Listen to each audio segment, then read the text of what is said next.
RS brothers లో ఆషాఢం KG sale మళ్ళీ మొదలైంది. మరెన్నో క్రేజీ ఆఫర్స్ ఖైదీ చేయండి ఆర్ఎస్ బ్రదర్స్.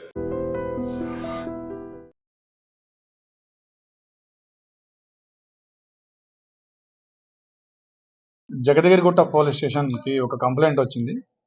ఆ కంప్లైంట్ ప్రకారం ఒక చిరంజీవి అనబడే వ్యక్తి ఇతను ఆల్విన్ కాలనీలో ఉంటాడు. ఇతను తాళం వేసి బయటికి వాళ్ళ పిల్లల్ని స్కూల్లో నుంచి పికప్ చేసుకోవడానికి వెళ్ళగా తిరిగి వచ్చి చూసేసరికి ఇంట్లోంచి ఒక 23 తులాస్ గోల్డ్ థెఫ్ట్కి గురైందని చెప్పేసి కంప్లైంట్ ఇవ్వడం జరిగింది.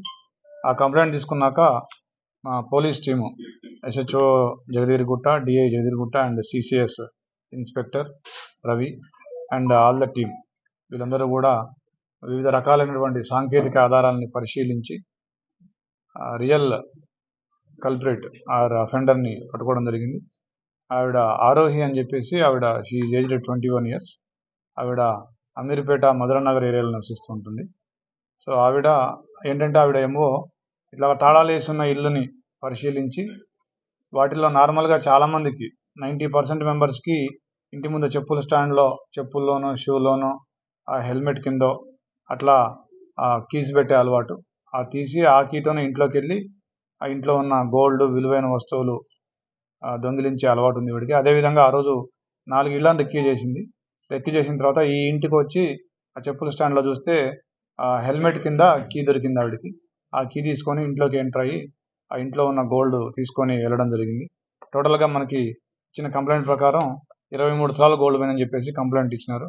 ఇమ్మీడియట్గా వివిధ రకాల సాంకేతిక ఆధారాలను పరిశీలించి ఆవిడ్ని మనం అదుపులోకి తీసుకోవడం జరిగింది.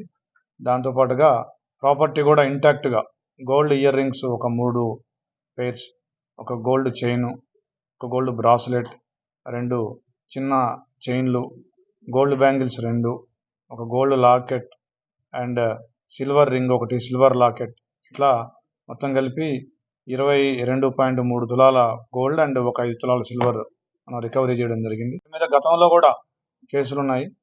Crime number 375/25 Borabanda and crime number 502/24 అది కూడా బోరబండలో కూడా 2 కేసులు. ఈ 2 కూడా దొంగతనం కేసులు ఉన్నాయి. ఈ కేసులో చాలా చక్కగా చాకచక్యంగా పనిచేసినందుకు SHO Jagadgirigutta, DI Jagadgirigutta Narender Reddy, CCS Ravi, SI CCS and DSI and all the staff అందరిని అభినందిస్తున్నాను. అదేవిధంగా ప్రజలకు కూడా పోలీసు వారి తరఫున మా ముఖ్య గమనిక ఏంటంటే మీరు ఎవరు కూడా ఇట్లా కావాలంటే ఒక 2 లేదా 3 కీసు అట్లా పెట్టుకొని ప్రతి ఫ్యామిలీ మెంబర్ దగ్గర కీ ఉంచుకోండి. That is the safer side. అంతేగాని చెప్పుల స్టాండ్లోనో లేకపోతే దర్వాజా పైనో ఎక్కడో దగ్గర డోర్ దగ్గర పెట్టి వెళ్తే ఇట్లాంటి అఫెండర్స్ చాలామందికి మనం అనుకుంటాం ఎవరికి తెలియదు, అందరికీ తెలుసు ఎక్కడ ఎవరు ఏం పెడతారో. కాబట్టి ఈజీ మీ ఇంట్లోకి వెళ్ళడానికి మీరే తాళం ఇచ్చినట్టు వాళ్ళకి మీరే ప్రోత్సహించినట్టు అవుతుంది. కాబట్టి ప్రజలందరికీ మా గమనిక ఏంటంటే అట్లా తాళాలు పెట్టే అలవాటు ఉంటే మానుకోండి. థ్యాంక్ యూ అండి.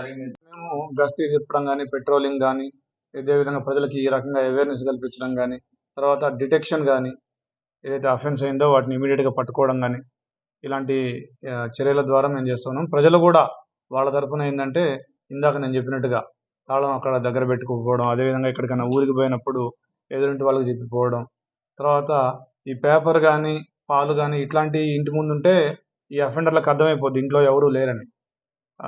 ఒక 70 to 80% అఫెండర్లు ఇంట్లో ఇన్మేట్స్ లేనప్పుడే అఫెన్స్ చేస్తూ ఉంటారు. ఎందుకంటే వాళ్ళకి ఎట్లాంటి రిటాలియేషన్ రాదు. వాళ్ళకి ఈజీ, ఒకవేళ ఏదైనా సౌండ్ వచ్చినా ఏదైనా వచ్చినా మనం పట్టుబడే అవకాశాలు తక్కువ ఉంటాయని చెప్పేసి వాళ్ళు ఇంట్లో ఇన్మేట్స్ ఆబ్సెన్స్లోనే చేస్తూ ఉంటారు. కాబట్టి ఇన్మేట్స్ ఆబ్సెన్స్ ఉంది అనేది వాళ్ళకి తెలియకుండా చేయాలి మనం. అంటే ఇన్మేట్స్ ఉన్నారేమో అనేటట్టుగా కొన్ని లైట్లు వేసి ఉంచడం కావచ్చు, లేదంటే ఇంటి ముందు పాల ప్యాకెట్లు కానీ పేపర్లు కానీ ఇట్లాంటివి ఎక్కువ రోజులు 3 రోజులు 4 రోజులు ఉంటే ఈజీగా అర్థమైపోద్ది చాలామంది ఊళ్ళకి పోయిన. తప్పకుండా మా సెక్టర్ ఎస్ఐస్ కానీ ఈ కాలనీస్కి వెళ్ళినప్పుడు కానీ కాలనీ మీటింగ్స్ పెట్టి తప్పకుండా చేస్తా ఉన్నాం, అవన్నీ చేస్తాం. ఇప్పటివరకు అయితే మన పరిశోధనలో కానీ మన ఇన్వెస్టిగేషన్లో అట్లాంటిది ఏమీ తెలియదు. ఈవిడ సింగిల్గానే చేస్తా ఉంది. ఈవిడ బతుకుతెరువు ఒక రకంగా చెప్పాలంటే ఈవిడకి ఇది ఒక అలవాటుగా మారింది. ఈవిడ ఫస్ట్ నుంచి కూడా గత 2-3 సంవత్సరాల నుంచి కూడా దొంగతనం చేయడం, మళ్ళీ అరెస్ట్ అవ్వడం, జైలుకి వెళ్ళడం, మళ్ళీ రావడం, మళ్ళీ చేయడం, ఈ విధంగానే చేస్తూ ఉంది. ఈవిడకి ఇది ఒక అలవాటుగా మారింది. ఈవిడ ఒక రకంగా చెప్పాలంటే ఈవిడ కొన్ని విలాసాలకు అలవాటు పడి ఖర్చులు ఎక్కువ చేయడానికి అలవాటు పడి చేయడం. నిజంగా ప్రస్తుతం ఉన్నటువంటి సమాజం దేనికి ప్రయారిటీ ఇస్తుంది? ఆర్థిక సంబంధాల చుట్టూ మాత్రమే తిరుగుతుంది. మళ్ళీ ఎన్నికలంగానే చాలా విరక్తి కలుగుతాను. మంచి అనిపిస్తుంది కదా, లేడీస్ కూడా ఛాలెంజింగ్ జాబ్స్ చేసినప్పుడు చాలా బాగుంటది. ఫుడ్ డెలివరీ ఇవ్వటానికి వెళ్ళినటువంటి డెలివరీ బాయ్ అనిల్ పై కళ్ళ ముందు